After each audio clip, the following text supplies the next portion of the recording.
नमस्ते दोस्तों, विज्ञान भैरव तंत्र की इस यात्रा में आपका बहुत बहुत स्वागत है। आज हम विज्ञान भैरव तंत्र के 109वें सूत्र की चर्चा करेंगे। 109वां सूत्र कहता है, अपने निष्क्रिय रूप को त्वचा की दीवारों का एक रिक्त कक्ष मानो, लेकिन भीतर सब कुछ रिक्त हो। यह सुंदरतम विधियों में से एक है। किसी भी ध्यान पूर्ण मुद्रा में अकेले शांत होकर बैठ जाना है।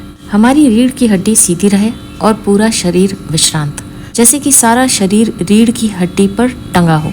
फिर अपनी आंखें बंद कर लेनी है। कुछ क्षण के लिए विश्रांत से विश्रांत अनुभव करते चले जाना है। लयबद्ध होने के लिए कुछ क्षण ऐसा करना है और फिर अचानक हम अनुभव करेंगे कि हमारा शरीर त्वचा की दीवारें मात्र है और भीतर कुछ भी नहीं है। घर खाली है, भीतर कोई नहीं है। एक बार हम विचारों को गुजरते हुए देखेंगे, विचारों के मेघों को विचरते पाएंगे, लेकिन ऐसा नहीं सोचना है कि वे हमारे हैं। हम तो हैं ही नहीं। बस ऐसा सोचना है कि रिक्त आकाश में घूम हुए आधारहीन मेघ हैं। वे हमारे नहीं हैं, वे किसी के भी नहीं हैं, उनकी कोई जड़ नहीं है। वास्तव में ऐसा ही है। विचार केवल आकाश में घूमते मेघों के समान है। न तो उनकी कोई जड़ें हैं, न आकाश से उनका कोई संबंध है। वे बस आकाश में इधर से उधर घूमते रहते हैं। वे आते और चले जाते हैं और आकाश अस्पर्शित, अप्रभावित बना रहता है। हमें इतना ही सोचना है कि विचार आकाश में घूमते हुए आधारहीन मेघ हैं। वे हमारे नहीं हैं, वे किसी के भी नहीं हैं। भीतर कोई भी नहीं है जिससे वे संबंधित हों। हम तो रिक्त हैं। यह कठिन होगा, लेकिन केवल पुरानी आदतों के कारण ही कठिन होगा। हमारा मन किसी विचार को पकड़कर उससे जुड़ना चाहता है, उसके साथ बहना, उसका आनंद लेना, उसमें रमना चाहता है। तो हमें क्या करना है? हमें थोड़ा रुकना है। कहना है कि न तो यहाँ बहने के लिए कोई है, न लड़ने के लिए कोई है। इस विचार के साथ कुछ भी करने के लिए कोई नहीं है। कुछ ही दिनों में या कुछ ही हफ्तों में हम देखेंगे कि विचार कम हो जाएंगे। वे कम से कम होते जाएंगे। बादल छंटने लगेंगे, या यदि वे आएंगे भी तो बीच बीच में मेघ रहित आकाश के बड़े अंतराल होंगे जब कोई विचार न होगा। एक विचार गुजर जाएगा, फिर कुछ समय के लिए दूसरा विचार नहीं आएगा, फिर दूसरा विचार आएगा और अंतराल होगा।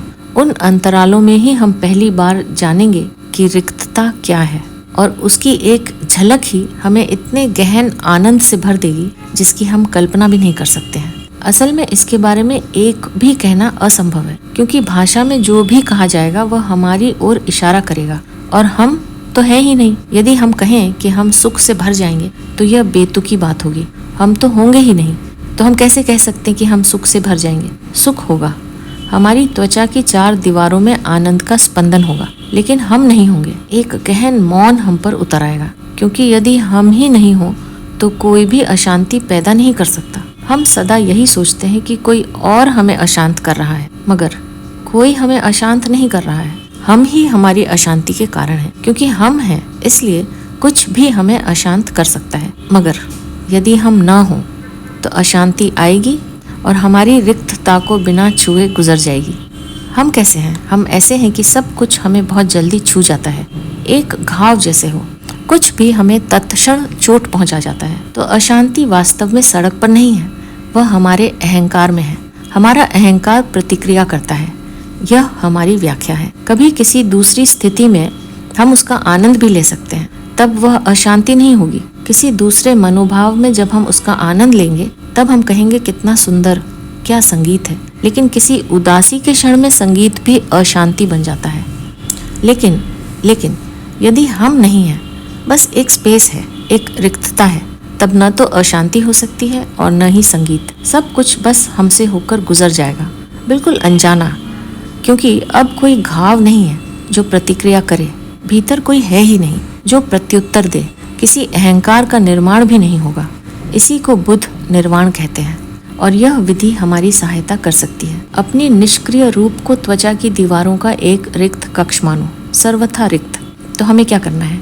किसी भी निष्क्रिय अवस्था में बैठ जाना है, कुछ भी नहीं करना है, क्योंकि जब भी हम कुछ करते हैं तो कर्ता बीच में आ जाता है। वास्तव में कोई कर्ता नहीं है, केवल क्रिया के कारण ही हम समझते हैं कि हम कर्ता हैं। बुद्ध भगवान को समझ पाना इसलिए कठिन है, केवल भाषा के कारण ही समस्याएं खड़ी हुई हैं। हम कहते हैं कि व्यक्ति चल रहा है। यदि हम इस वाक्य का विश्लेषण करें तो इसका अर्थ हुआ कि कोई है जो चल रहा है, लेकिन बुद्ध कहते हैं कि कोई चल नहीं रहा, बस चलने की क्रिया हो रही है। हम हंस रहे हैं। भाषा के कारण ऐसा लगता है जैसे कोई है जो हंस रहा है। बुद्ध कहते हैं कि हंसी तो हो रही है, लेकिन भीतर कोई नहीं है जो हंस रहा है। जब भी हम हंसे, हमें स्मरण करना है और खोजना है कि वो कौन है जो हंस रहा है। तब हम कभी किसी को न पाएंगे, बस हंसी मात्र है, उसके पीछे कोई हंसने वाला नहीं है। जब हम उदास हैं तो भीतर कोई नहीं है जो उदास है, बस उदासी है। उस उदासी को देखना है, यह एक प्रतिक्रिया है। हंसी, सुख, दुख, इनके पीछे कोई मौजूद नहीं है। केवल भाषा के कारण ही हम द्वैत में सोचते हैं। यदि कुछ होता तो हम कहते कि कोई होना चाहिए जिसने किया, कोई कर्ता होना चाहिए। हम क्रिया को अकेले नहीं सोच सकते, लेकिन क्या कभी हमने कर्ता को देखा है? क्या हमने उसे कभी देखा है जो हंसता है? बुद्ध कहते हैं कि जीवन है, जीवन की प्रक्रिया है, लेकिन भीतर कोई भी नहीं है जो जीवंत है। और फिर मृत्यु होती है, लेकिन कोई मरता नहीं है। बुद्ध के लिए हम बटे हुए नहीं हैं।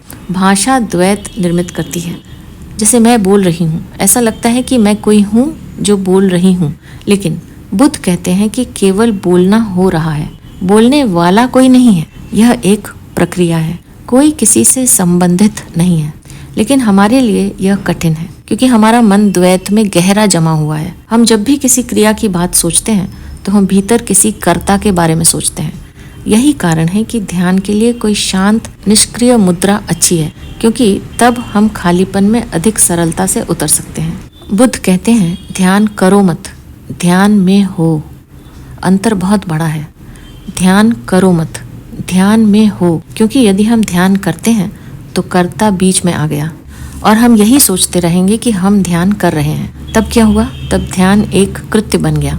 बुद्ध कहते हैं ध्यान में हो, इसका अर्थ है पूरी तरह निष्क्रिय हो जाओ, कुछ भी मत करो, मत सोचो कि कहीं कोई कर्ता है। इसलिए कई बार जब कर्ता क्रिया में खो जाता है तो हम अचानक सुख का एक स्फुरण अनुभव करते हैं। ऐसा इसलिए होता है क्योंकि हम क्रिया में खो गए। नृत्य में ऐसा एक क्षण आता है जब केवल नृत्य रह जाता है और नर्तक खो जाता है। तब तत्क्षण एक आशीर्वाद का सौंदर्य, एक आनंद बरस उठता है। नर्तक एक अज्ञात आनंद से भर जाता है। वहाँ क्या हुआ? केवल क्रिया ही रह गई और कर्ता विलीन हो गया। युद्ध भूमि में सैनिक कई बार बड़े गहन आनंद को उपलब्ध हो जाते हैं। यह सोच पाना भी कठिन है, क्योंकि वे मृत्यु के इतने निकट होते हैं कि किसी भी क्षण वे मर सकते हैं। शुरू में तो वह भयभीत हो जाते हैं, भय से कांपते हैं, लेकिन हम रोज रोज लगातार कांपते और भयभीत नहीं रह सकते।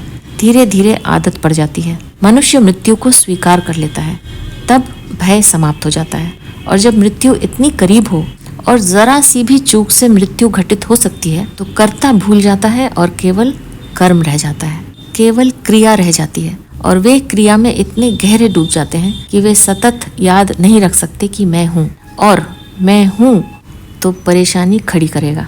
तब हम चूक जाएंगे और हम क्रिया में पूरे नहीं हो पाएंगे और जीवन दांव पर लगा है। इसलिए हम द्वैत को नहीं ढो सकते। कृत्य समग्र हो जाता है, और जब भी कृत्य समग्र होता है तो अचानक हम पाते हैं कि हम इतने आनंदित हैं जितने हम पहले कभी न थे। योद्धाओं ने आनंद के इतने गहरे झरनों का अनुभव किया है जितना कि साधारण जीवन हमें कभी नहीं दे सकता। और जहाँ भी कुछ आकर्षण है वहीं उसके पीछे आनंद भी छिपा होगा। कहीं अज्ञात का कोई इशारा छिपा होगा, कहीं जीवन के गहन रहस्य की झलक छिपी होगी। निष्क्रियता और ध्यान में हम जो मुद्रा लें वह शांत होनी चाहिए। भारत में हमने सबसे निष्क्रिय आसन, सबसे शांत मुद्रा विकसित की है, और वह है सिद्धासन। और इसका सौंदर्य यह है कि सिद्धासन की मुद्रा जिसमें बुद्ध बैठे हैं, शरीर गहनतम निष्क्रियता की अवस्था में होता है। लेटकर भी हम इतने क्रिया शून्य नहीं होते। सोते समय भी हमारी मुद्रा निष्क्रिय नहीं होती, क्रियाशील होती है। सिद्धासन इतना शांत क्यों होता है? इसके कई कारण हैं। इस मुद्रा में शरीर की विद्युत ऊर्जा एक वर्तुल में घूमती है। शरीर का एक विद्युतीय वर्तुल होता है। जब वर्तुल पूरा हो जाता है तो ऊर्जा शरीर में चक्राकर घूमने लगती है। अब तो यह वैज्ञानिक रूप से सिद्ध तथ्य है कि कई मुद्राओं में हमारे शरीर से ऊर्जा बाहर निकलती रहती है। जब शरीर ऊर्जा को बाहर फेंकता है तो उसे लगातार ऊर्जा पैदा करनी पड़ती है। वह सक्रिय रहता है। शरीर तंत्र को लगातार कार्य करना पड़ता है, क्योंकि हम ऊर्जा फेंक रहे हैं। जब ऊर्जा शरीर तंत्र से बाहर निकल रही है तो उसे पूरा करने के लिए भीतर से शरीर को सक्रिय होना पड़ता है। तो सबसे शांत मुद्रा वह होगी जब कोई ऊर्जा बाहर नहीं निकल रही हो। सिद्धासन की अवस्था में शरीर न्यूनतम ऊर्जा बाहर फेंकता है, ऊर्जा संरक्षित रहती है। जब ऊर्जा संरक्षित होती है तो आंतरिक यंत्रों को कार्य नहीं करना पड़ता, किसी क्रिया की कोई जरूरत ही नहीं रहती, इसलिए शरीर अक्रिय होता है। इस अक्रियता में हम सक्रिय अवस्था से अधिक रिक्त हो सकते हैं। इस सिद्धासन की मुद्रा में हमारी रीढ़ की हड्डी और पूरा शरीर सीधा होता है। जब हमारा शरीर पूरी तरह सीधा होता है तो हम पृथ्वी के गुरुत्व आकर्षण से न्यूनतम प्रभावित होते हैं। यही कारण है कि जब हम किसी असुविधाजनक मुद्रा में बैठते हैं, जिसे हम असुविधाजनक कहते हैं, वह असुविधाजनक इसलिए होती है क्योंकि हमारा शरीर अधिक गुरुत्व आकर्षण से प्रभावित हो रहा है। यदि हम सीधे बैठे हुए हों तो गुरुत्व आकर्षण न्यूनतम प्रभावी होता है, क्योंकि वह एकमात्र हमारी रीढ़ को खींच सकता है और कुछ भी नहीं। इसलिए तो खड़े रहकर सोना कठिन है। शीर्षासन में सिर के बल खड़े होकर सोना तो लगभग असंभव ही है। सोने के लिए हमें लेटना पड़ता है। क्यों? क्योंकि तब धरती का खिंचाव हम पर अधिकतम होता है और अधिकतम खिंचाव हमें अचेतन कर देता है। न्यूनतम खिंचाव हमें जगाता है, अधिकतम खिंचाव अचेतन कर देता है। सोने के लिए हमें लेटना पड़ता है ताकि पृथ्वी का गुरुत्व आकर्षण हमारे सारे शरीर को छुए और उसके प्रत्येक कोशिका को खींचे, तब हम अचेतन हो जाते हैं। सिद्धासन में गुरुत्व आकर्षण शक्ति न्यूनतम होती है। शरीर निष्क्रिय और क्रिया रहित होता है, भीतर से बंद होता है, स्वयं में एक संसार बन जाता है। न कुछ बाहर जाता है, न कुछ भीतर आता है। आंखें बंद हैं, हाथ जुड़े हुए हैं, पांव जुड़े हुए हैं, और तब ऊर्जा वर्तुल में गति करती है। और जब भी ऊर्जा वर्तुल में गति करती है, वह एक आंतरिक लय, एक आंतरिक संगीत निर्मित करती है।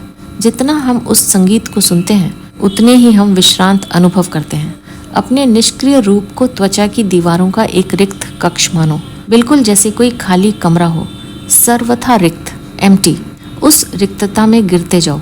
एक क्षण आएगा जब हम अनुभव करेंगे कि सब कुछ समाप्त हो गया है, कि अब कोई भी नहीं बचा है। घर खाली है, घर का स्वामी मिट गया, तिरोहित हो गया। उस अंतराल में जब हम नहीं होंगे तो परमात्मा प्रकट होगा।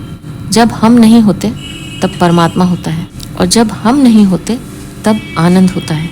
इसलिए मिटने का प्रयास करो, भीतर से मिटने का प्रयास।